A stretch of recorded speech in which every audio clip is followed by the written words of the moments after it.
수원역의 공금을 빼돌리려 했습니다. 돈이 있으니까 과시하면서 자연스럽게 돈이 있으니까 동네에서 그냥 놀던 건달 비슷 도망을 치는 게 상상을 초월할 정도입니다.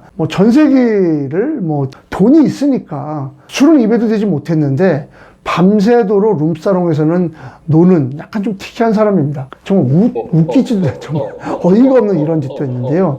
갑자기 어느 날 문을 닫고 사라집니다. 그때 김 전 회장이 갖고 있던 돈이 현금으로 5억 3천만 원이었습니다. 김 전 회장의 전 애인이 상당한 정보를 갖고 있다고 합니다. 안녕하세요. 블랙팬TV의 송창섭입니다. 오늘은 김봉현 전 스타모빌리티 회장과 관련한 이야기를 좀 나눠보도록 하겠습니다. 투자자 피해액이 1조 6천억 원대로 추산되는 라인펀드 사기 사건의 핵심 관계자인 김봉현 전 스타모빌리티 회장에게 검찰이 징역 40년형을 구형했습니다. 여러분, 흔히 언론에서 라임 사건, 라임 펀드의 전주 이렇게 이제 보도가 됐었는데 그건 아닙니다. 그럼 김봉현 전 회장이 어떤 인물인지 좀 살펴보겠습니다. 김봉현 전 회장은 이제 수원에 있는 버스회사죠. 수원역의 공금을 빼돌리려 했습니다. 그래서 이제 그 현재 재무 담당 이사하고 내부자와 공모해서 수원역의 자금을 횡령한 혐의를 받고 있고, 그 과정에서 이제 주변 사람들에게 이제 본인이 이제 굉장한 투자자임을 과시하면서 자연스럽게 어떻게 라임 펀드의 전주다 이런 이제 보도가 됐는데 그건 사실이 아닙니다.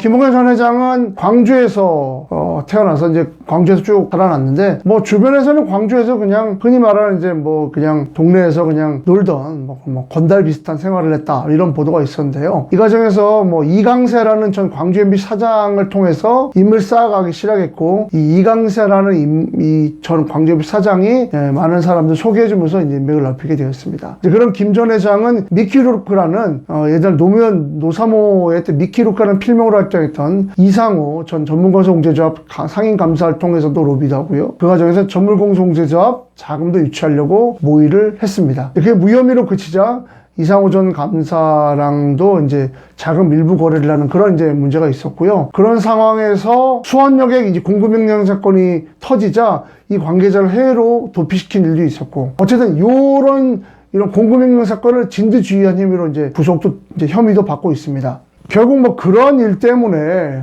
이 라임 사태의 이 문제 여러 가지 수원역의 공급횡령 사건 이런 문제 때문에 이제 결국 구속이 됐는데요. 이 김 전 회장이 그래도 주변에서는 이제 본인이 독실한 기독교 신자다 이렇게 강조했다고 하네요. 술은 입에도 되지 못했는데 밤새도록 룸사롱에서는 노는 약간 좀 특이한 사람입니다. 그 다음에 또 밤에 놀다가도 새벽 기도는 가야 된다고 하는, 김정에서 라임과 관련해서도 해외에 이제 밀항을 하려다가 경찰에 덜미가 잡혔고요. 저는 이제 오늘 이 시간에 여러분하고 이제 이 김 전 회장 관련해서 이야기를 나누는 건 이런 겁니다. 이 양반이 도망을 치는 게 상상을 초월할 정도입니다. 심지어 이제 수원역의 재무 담당 그 이사, 이 관계자를 해외 도피시킬 때도 전세기를 띄워서 도피를 시켰다든지, 그리고 이제 본인도 해외 밀항, 사실 우리가 이게 영화에서 볼 만한 일 아니겠습니까? 해외 밀항을 준비를 했다든지, 이 도피가 여러분 상상을 초월합니다.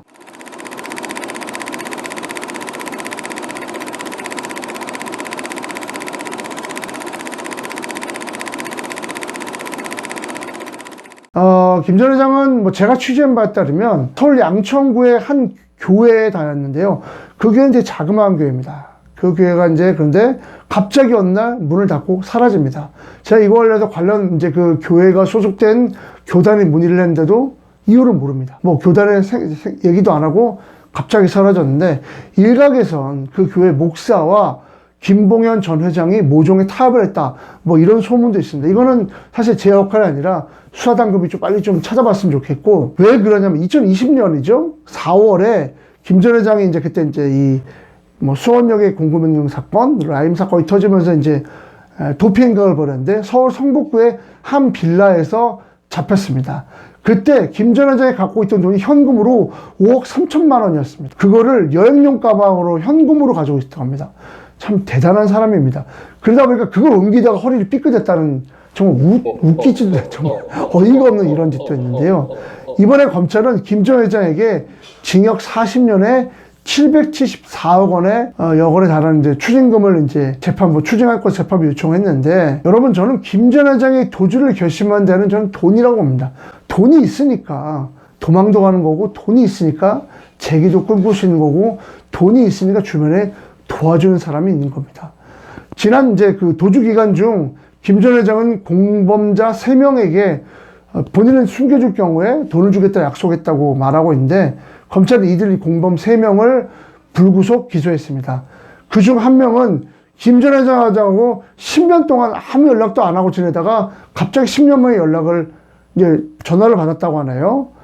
또 다른 지인에게도 김 전에 접촉을 했는데, 검찰 조사에서 이들은 김 전 회장으로부터 두 사람 이제 사설 토토, 그다음에 카지노 운영권 등과 함께 거액의 현금을 제공하겠다라고 이제 말을 했다고 하는데, 역시 여러분 돈입니다.